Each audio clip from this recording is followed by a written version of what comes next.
Hi, this is Luis Flores. I'm one of the co-founders of For NYCHA. Since 2019, we've been fighting to save public housing in New York City from privatization and demolition. I'm coming to you now to share with you some updates. We continue to fight to save public housing, but we have had to change how we operate. In the beginning, we were infiltrated by outside interests, some connected to AOC and her nonprofit political arm, some connected to Julia Salazar and the DSA, others connected to Sia Weaver and her nonprofit lobbying arm, and other outside interests, including lawyers who are close to the mayor. But in the beginning, when all the tenants were working together, we were able to achieve a very big win. We defeated the first early plan proposed by Mayor de Blasio to demolish 2 buildings at Fulton Houses, proving that when the tenants are united, we can stand up to the real estate development industry and their political enablers and put housing as a human right, as an agenda item in the city. When the divisions among the tenants became to be too great, we changed how we operated and filed an Article 78 petition in the court to overturn NYCHA's decision to put Fulton Houses and Elliott Chelsea through privatization. Eventually, our case was dismissed because the judge said we had filed too early. The legal terminology for that is our case was deemed to be not ripe. We are now looking for an attorney to help us refile our lawsuit. In the meantime, Eric Adams became the mayor, and he took back NYCHA's plans and made everything worse by proposing a wholesale demolition of public housing all across Fulton Houses and Elliott Chelsea. This is outrageous. In the same way that Donald Trump is enabling the billionaire Elon Musk to shut down parts of the government and to basically sell it off for parts, that's what the Democrats are proposing to do with NYCHA. They want to enable the billionaire Stephen Ross, who is the developer and owner of Hudson Yards, to take over public housing in the Chelsea neighborhood, because they say that the government can't run itself, that they need to turn to outside interests in order to create efficiencies.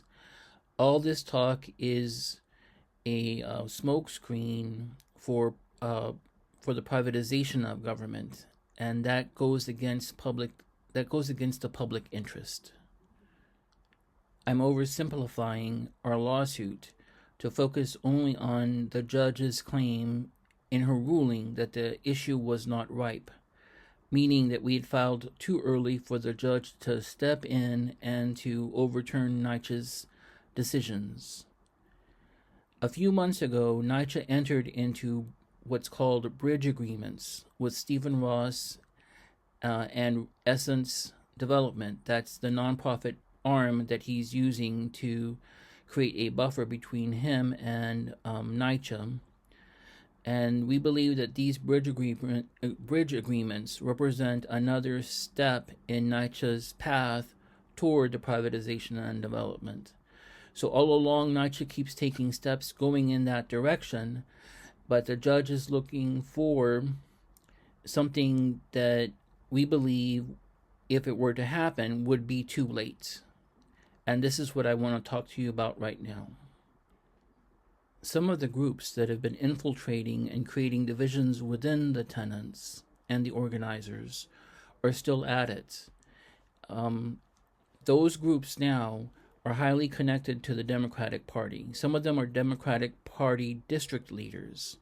In this district, one of those district leaders is named Leila Law Gisco. She and others, including the Democratic district leader for the Lower East Side, I believe his name is Maurice Jenkins, they are creating division within the tenants by saying, again, it's too early to do anything, but because NYCHA hasn't actually triggered the legal threshold for a demolition to take place. If we were to wait for that to happen, that puts tenants in danger, because if we wait for something that says that NYCHA has sought permission to make the demolition happen, that ignores the fact that NYCHA is taking steps toward the privatization of public housing at Fulton Houses and Elliott Chelsea.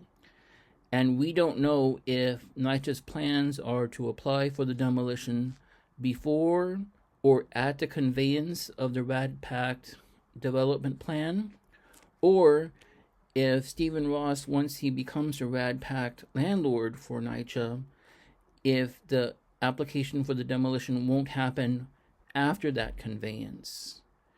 So if we were to wait for the paperwork that people are saying that NYCHA still has yet to file with HUD, for example, that will put tenants at risk, and it will be too late.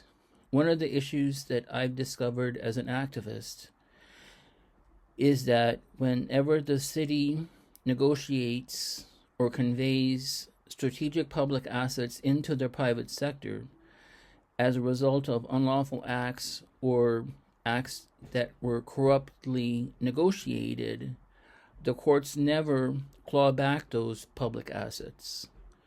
So if the RAD and PACT agreements get signed into effect,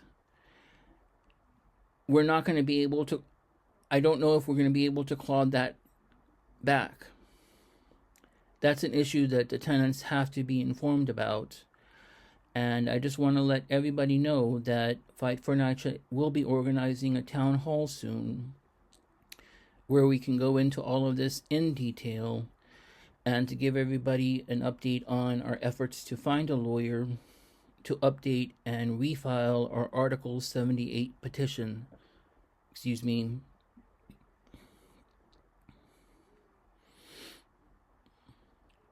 So stay tuned.